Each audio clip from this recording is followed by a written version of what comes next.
There's a point in a build where it turns into something with a bit of a presence.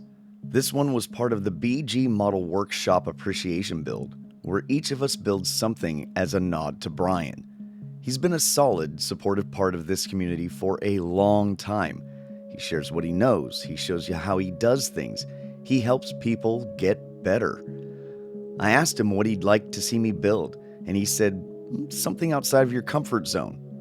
So I went looking for exactly that, and landed on a motorcycle.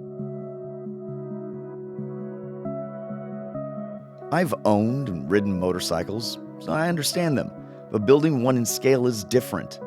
Everything's exposed, every change is obvious. There's nowhere to disguise a decision. And that's part of the appeal. I chose the Tamiya Honda Dax 125 because it has character. It's small, practical, and a little odd, but in a way that makes sense. There's a friendliness to it. It felt like the right place to step into something unfamiliar. I wanted to treat it the way I'd approach the real machine.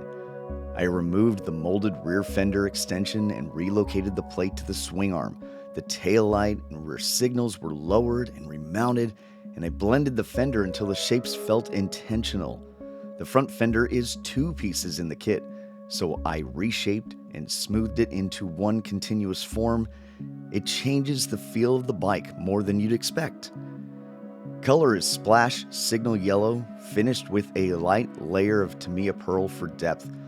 The seat and handlebar grips are Mexico blue, also from Splash. It's a simple palette, clear, direct, and confident in what it wants to be. The kit itself builds well. The challenge was in the changes I chose to make.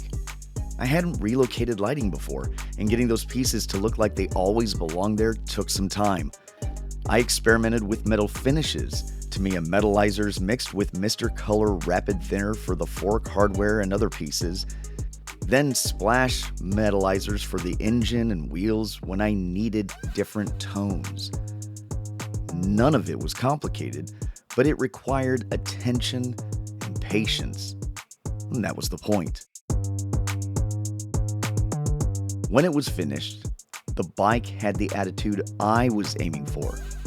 A little quirky, a little purposeful, with a few choices that make sense if you spent time around motorcycles. That's the thing I appreciate about Brian's influence. He encourages trying something unfamiliar, not for the sake of the struggle, but to see what you learn by doing it. So this build is for him, the Honda Dax 125 in 1/12 scale.